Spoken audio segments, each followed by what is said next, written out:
할렐루야. 굿TV 세상을 보는 창 오색 오감을 시청하시는 시청자 여러분, 저는 제주도에 있는 조수교를 섬기고 있는 주성학 목사입니다. 저는 총회 파송 선교사로 17년간 인도 사역을 하면서 접했던 선교 이야기, 종교 이야기, 대부분의 이야기가 여러분에게는 낯설거나 새로울 수 있습니다.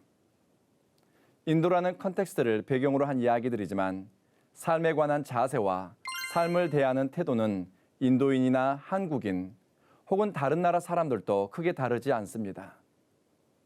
때로는 나와 다른 문화적 배경에서 살아가는 사람들의 이야기를 들으면서 현재 나를 돌아볼 수 있고, 또 익숙하지 않은 이야기를 나누면서 생각의 폭을 넓혀갈 수도 있습니다. 오늘은 믿는다는 것과 산다는 것에 대해 이야기를 나눌까 합니다. 인도에 있는 다양한 종교에 관한 이야기이면서 또 사람들에 관한 이야기입니다. 사람들은 종교에 관한 이야기가 특정 종교가 가진 신에 관한 이야기라고 생각하지만, 저는 종교 이야기는 어쩌면 가장 인간적인 사람에 관한 이야기라고 생각합니다. 제가 인도에 있는 마드라스 대학교 종교철학대학원에서 박사과정을 공부할 때 다양한 종교 전통을 가진 사람들을 만날 수 있었습니다. 힌두교 사제, 무슬림 학자, 예수의 신부, 자이나교 수도자, 개신교 목사. 그들에게 많은 종교 전통의 이야기를 듣고 또 자신들이 믿는 신앙과 삶에 관한 이야기를 들으면서 이런 생각을 했습니다. 믿는다는 것과 산다는 것은 별개의 것이 아니구나. 믿음에 관한 이야기 혹은 신앙 고백은 사람의 생각과 의식에 영향을 미치고 그것은 문화를 만들어 갑니다. 특히 고대 사회에서 문화가 만들어지고 사회적 관계가 형성되는 것은 종교와 밀접한 관계가 있었습니다. 오늘은 인도 종교에 대해 이야기하고 믿음과 삶에 대한 생각의 확장을 해보면 좋겠습니다. 인도 하면 여러분은 가장 먼저 떠오르는 것이 무엇입니까? 소, 힌두교, 터번, 겐지스강, 카스트, 많은 것들이 있는데 먼저 카스트 이야기를 해보도록 하지요. 우리가 흔히 말하는 카스트라는 단어는 인도에서 기원한 단어가 아닙니다. 카스트는 카스타라는 포르투갈어에서 유래했습니다. 15세기 무렵 포르투갈 상인들이 인도에 드나들면서 인도에 있는 아주 독특한 사회 구조를 보게 됩니다. 사람마다 계층이 있고 계급에 따라 역할이 다르더라는 겁니다. 그래서 포르투갈 사람들은 혈통, 부족, 종족을 의미하는 카스타라는 말로 인도의 사회 구조를 부르게 되었습니다. 그것이 오늘 우리가 알고 있는 카스트가 되었습니다. 인도에는 카스트라는 말보다는 바르나라는 말로 사람들을 구분하고 신분을 나눕니다. 바르나라는 뜻은 고대 산스크리트 언어로 색깔을 의미합니다. 이와 관련해 여러 가지 학설이 있지만 일반적으로 받아들이는 것은 주전 1500년 전 유목민이었던 아리안 사람들이 인도와 대륙을 침략합니다. 인도와 대륙을 점령한 아리안 사람들은 정복민과 피정복민을 피부색으로 구분했습니다. 피부가 하얀 아리안인들은 사제계급이나 왕과 무사계급, 그리고 상대적으로 피부가 까만 원주민들은 지배를 받는 하위 그룹이 되었습니다. 피부색이 사회 조직을 구성하는 경계선이 되고 인간의 우열을 나누는 구분점이 되었습니다. 어쩌면 그럴 수 있을까 싶은 생각이 들기도 하지만 3500년 전 사람들은 피부색에 따라 사람을 차별하고 우열을 나누었습니다. 그럼 지금 우리 사회는 그때 사람들의 의식 수준에 비추어 얼마나 많은 변화가 있었을까요? 고대인들은 지구가 평평하다고 믿었지만 현대인들은 화성에까지 우주선을 보내고 화성에 헬리콥터를 띄울 정도로 과학기술은 어마어마하게 진보했습니다. 그런데 피부색에 따라 사람의 우열을 가리는 의식이나 차별과 편견에 대한 생각은 크게 바뀌지 않은 것 같습니다. 과학의 진보는 일어났지만 의식의 진보와 발전이 얼마나 더디게 일어났는가 생각해 볼 수 있습니다. 사람들은 카스 제도하면 보통 브라민, 크샤트리아, 바이샤, 수드라를 이야기합니다. 조금 더 아는 사람들은 달릿 혹은 아드바시라고 불리는 불가촉 천민에 대해서 이야기합니다. 그러나 인도에는 그보다 훨씬 많은 약 3000개 정도의 하부 카스트가 존재합니다. 이 3천 개의 카스트는 지역별로, 종교 집단별로, 그리고 출신별로 다양하게 또 파생되어집니다. 인도인에게 카스트는 마치 DNA와 같은 것이어서 바꾸고 싶다고 바꾸거나 외면한다고 피할 수 있는 것도 아닙니다. 태어나면서부터 학교에 입학하는 것, 직장, 결혼, 사회적 관계, 삶의 모든 부분에 카스트는 개인의 인생에 영향을 미치게 됩니다. 인도의 마하트마 간디와 방불할 만한 사람이 있었습니다. 그분의 이름은 암베드카르라고 하는 분입니다. 인도가 1947년 영국으로부터 독립되었을 때 인도 헌법위원회 위원장직을 맡았던 분입니다. 암베드카르는 런던 정경대학원에서 법학 박사, 그리고 미국 콜롬비아 대학에서 경제학을 공부했습니다. 그때 당시 인도 최고의 지식인이었습니다. 그러나 암베드카르는 불가촉 천민 출신이라는 이유로 폭행을 당하거나 수많은 차별을 받았습니다. 암베드카르와 관련해 유명한 일화가 있습니다. 어느 날 암베드카르가 마하트마 간디를 만났을 때 이런 질문을 했다고 합니다. 마하트마 간디 씨, 불가촉 천민은 마을의 큰 길을 걸어 다닐 수도 없고 저수지의 물도 마실 수 없는데 이 나라를 내 조국이라고 부를 수가 있겠습니까? 암베드카르는 자기를 따르는 수십만의 사람들을 데리고 힌두교에서 불교로 개종합니다. 피부색이나 출신에 따라 사람을 차별하는 힌두교에서 희망을 발견하지 못했기 때문입니다. 암베드카르는 어느 종교로 개종할까 고민을 많이 했다고 합니다. 전해지는 이야기에 따르면 암베드카르는 기독교로의 개종을 고려하기도 했다고 하는데요. 당시에 그에게 비춰진 기독교 선교사들의 삶과 기독교 신자들의 삶은 너무나 위선적이었고 독선적이었습니다. 다른 종교인들보다 더 경건하지도 않았고 더 도덕적이거나 삶의 가치가 분명한 것도 아니었습니다. 오히려 그들은 영국 식민 통치하에서 자신들의 이익을 얻기 위해 기회주의자처럼 행동하고 진리를 추구하는 사람이라고 생각하기 어려울 정도로 그들은 이기적이었다고 합니다. 그런 이런저런 종교를 생각하다 결국 인도에서 시작된 불교로 개종을 하게 됩니다. 저는 선교가 무엇일까 많은 생각을 했습니다. 우리는 많은 말을 하고 무엇을 가르치는 것이 선교일 것 같지만 오히려 우리가 살아가는 삶의 모습들이, 우리의 선택이, 우리의 가치가, 추구하는 인생의 방향이 메시지가 되고 선교의 통로가 된다고 믿습니다. 그래서 저는 인도에서 현지인 기독교인들을 가르칠 때 우리가 무엇을 말하는가, 무엇을 가르치는가, 이것도 중요하지만 우리가 어떻게 살아가는가, 그것이 전도의 씨앗이고 선교의 마중물이라고 당부했습니다. 인도에서 가장 메이저 종교는 힌두교입니다. 사람들은 힌두교를 믿는 사람들을 힌두라고 생각하지만 원래 그 말은 고대 페르시아 사람들이 인더스강 근처에 사는 사람들을 지칭할 때 힌두라고 불렀습니다. 힌두라는 것은 특정 종교에 속한 것이 아니라 특정 지역에 거주하는 사람들을 가리키는 말이었습니다. 인도 통계청 자료를 보면 힌두교인이 거의 80%, 그리고 무슬림이 약 14%, 기독교인이 2.3%, 그리고 그 외에 자이나교, 불교, 조로아스터교, 시크교와 같은 소수 종교들이 있습니다. 저는 인도에서 고대 종교학으로 공부를 했지만 힌두교가 어떤 종교인지 잘 모르겠습니다. 힌두교는 딱히 정의하기 어려울 만큼 다양한 교파가 있고 교리가 난해하며 또 구심점도 분명하지 않습니다. 힌두교는 배우는 종교가 아니라 몸으로 익히는 종교입니다. 몸으로 살아가는 종교입니다. 여러분, 배우는 종교와 몸으로 살아가는 종교의 차이가 무엇일까요? 힌두교인들은 태어나면서부터 집안에 있는 향 냄새를 맡으면서 자신들의 종교를 냄새로 기억합니다. 그들은 아침마다 신에게 바치는 만트라와 종소리를 들으면서 소리로 그들의 종교를 기억합니다. 축제일마다 다양한 색깔을 통해서 종교에 대해서, 신에 대해서 표현하고 인식을 하게 됩니다. 그러니 한 사람의 의식과 무의식 속에 역사하는 종교의 힘이 얼마나 크겠습니까? 그래서 인도에서 선교 사역하는 분들이 너무 힘들다라고 이야기합니다. 선교사들 사이에 전해지는 이야기가 있습니다. 인도에서 선교하는 것은 마치 사막에 물을 뿌리는 것과 같다. 그만큼 인도인들에게 복음을 전하고 예수를 인격적으로 만나 그리스도와 함께 새로운 삶을 살도록 이끄는 것이 어렵다는 이야기입니다. 머리로 배우는 종교는 한계가 있습니다. 인도에서 기독교 지도자들을 양육할 때 그들에게 신학을 가르치거나 성경을 가르치는 것 이상으로 그리스도인으로 세상 안에서 살아가는 것, 이것에 대해서 함께 고민하고 선택할 수 있도록 했습니다. 예수님에 대한 신앙 고백을 담도록 했더니 놀라운 일이 일어났습니다. 삶이 변하는 것이었습니다.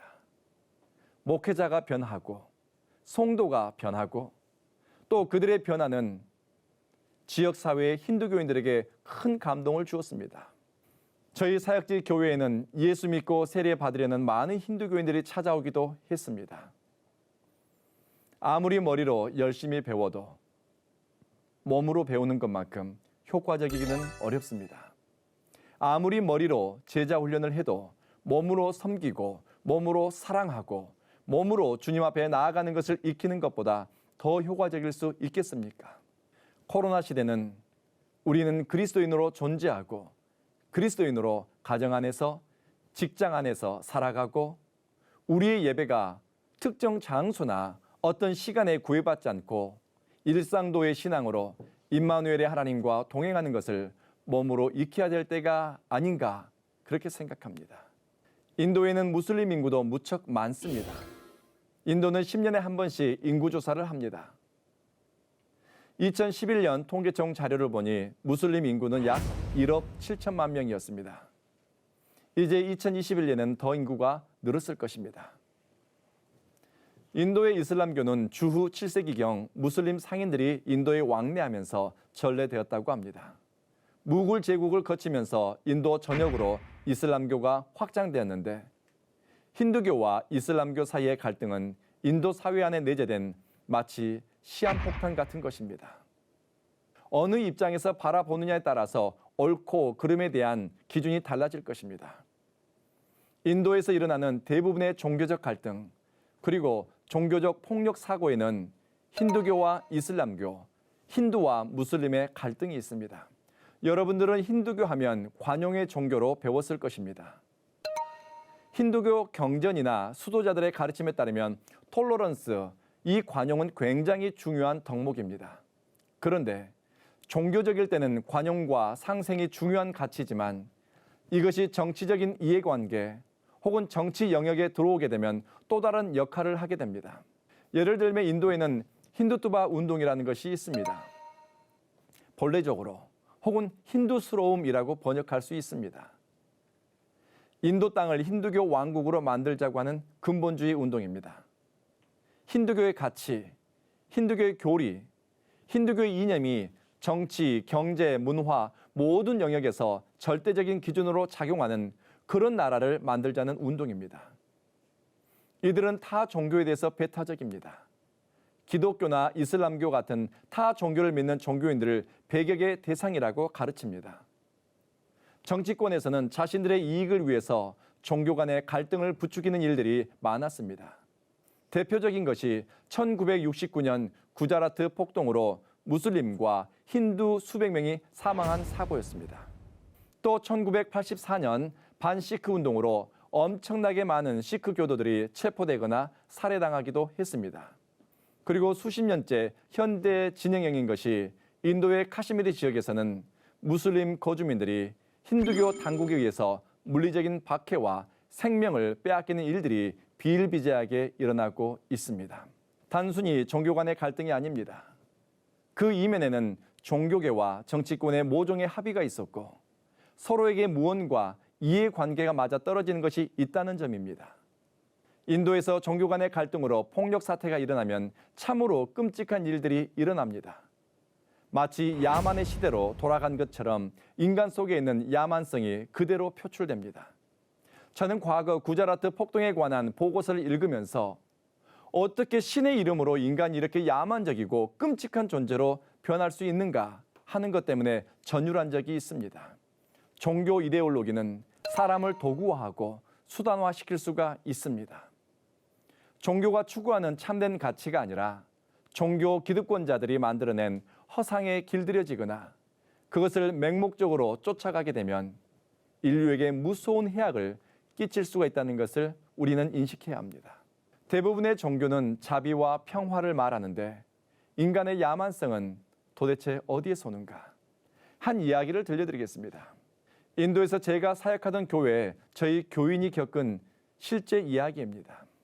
저희 교인이 탄 차를 운전하던 운전수가 갑자기 차도로 뛰어든 강아지 한 마리를 미처 보지 못하고 자동차로 치고 말았습니다. 강아지를 풀어놓고 산책하던 주인이 뒤늦게 달려왔지만 강아지는 현장에서 죽었습니다. 분노한 개 주인은 주눅 들어있는 운전수를 향해서 삿대질을 하며 험악한 말을 쏟아냈습니다. 그것을 지켜보던 자동차 주인이 내가 개값을 보상해 주겠습니다라고 제안하자 개 주인은 자기 신분을 밝힙니다. 인도 정부의 고위직에 있는 유력 인사였습니다. 자기가 원하는 것은 개값이 아니라 저 개만 또 못한 기사 녀석의 밥줄을 끊어놓는 거라고 악을 쓰는 겁니다. 자동차 주인은 설마 하는 마음으로 계속해서 강아지 주인을 설득해 보았습니다. 그런데 강아지 주인은 기사에게 이렇게 으름장을 놓는 겁니다. 네가 내 개를 죽였으니 나는 너의 밥줄을 끊어버리겠다. 그리고 차 주인에게 기사를 해고하라고 요구하는 겁니다. 저희 교회 교인이었던 자동차 주인은 상황을 정리하고 그 자리를 떠났는데 그 다음 날부터 불량배들이 나타나 기사를 협박하고 또 차량 운행을 조직적으로 방해하는 겁니다. 집요한 해고 요구와 폭력배를 동원한 위협 때문에 자동차 주인은 결국 기사를 해고했습니다. 참 슬픈 이야기이고 믿고 싶지 않은 이야기인데 실제 이야기입니다. 여러분, 이 개 주인은 힌두교인일까요? 기독교인일까요? 아니면 무슬림일까요? 그는 분명 이 세 가지 종교 중에 하나에 속해 있을 것입니다. 그가 만약 힌두교인이라고 한다면 매년 디파발리 축제 때 그는 신전을 찾아가 자신의 가족과 또 성공과 행복을 위해 기도했을 것입니다. 또 매일 아침마다 만트라를 외우면서 윤회의 사슬을 끊게 해달라고 신에게 기도하거나 나쁜 카르마를 만들지 않고 선덕을 쌓아 해탈에 이르게 해달라고 기도했을 것입니다. 만약 그가 무슬림이었다고 한다면 어떻게 했을까요? 그는 매일 5번씩 메카를 향해 기도를 드렸겠지요. 새벽에 일찍 모스크를 찾든지 정오에는 직장에서 혹은 해가 지고서는 자기 집에서 거실에서든지 신을 향해 몸을 돌이켰을 겁니다. 그가 만약 기독교인이라고 했다면요. 고난주간에는 회개기도를 하며 참회의 시간을 가졌을 테고 부활절에는 예수의 부활을 축하하고 성탄절에는 예수님의 성육신에 감사하는 기쁨의 노래를 드렸을 것입니다. 저는 강아지 주인이 어떤 사람일까?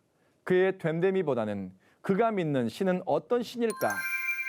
그에게 인생의 방향과 삶의 가치를 알려주는 신은 어떤 신일까 생각해 보았습니다.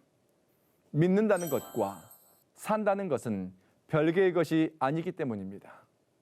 자기보다 경제적으로, 사회적으로, 지적으로 뒤떨어지는 운전수의 밥줄을 끊어놓는 것을 아무렇지도 않게 생각하는 사람들, 자신의 사회적 위치는 그런 일을 해도 된다는 특권의식을 가진 사람들, 그들에게 종교는 어떤 의미일까요?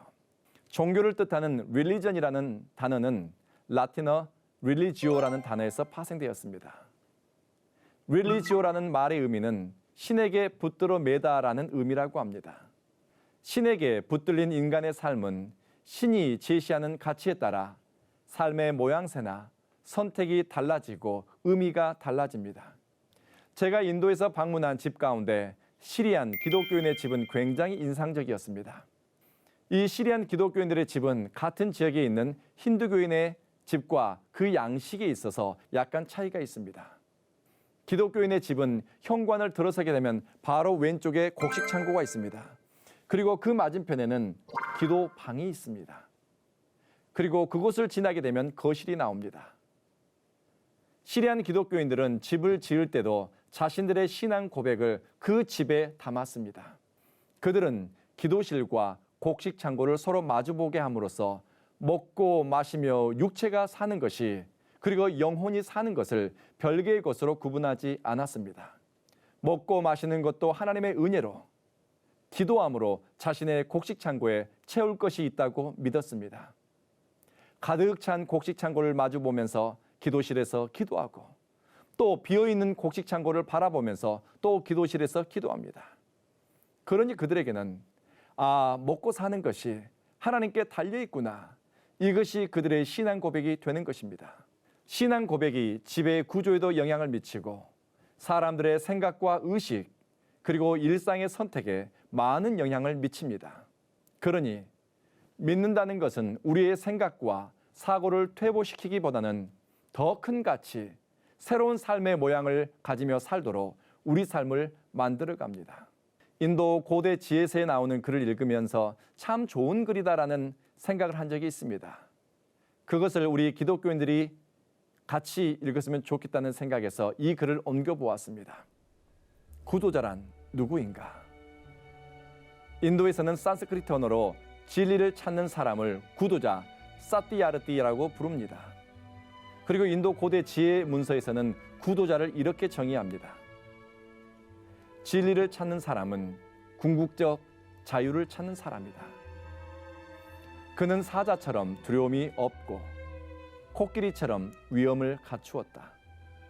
그는 황소처럼 견고하며 사슴처럼 꼿꼿함을 가지고 있다.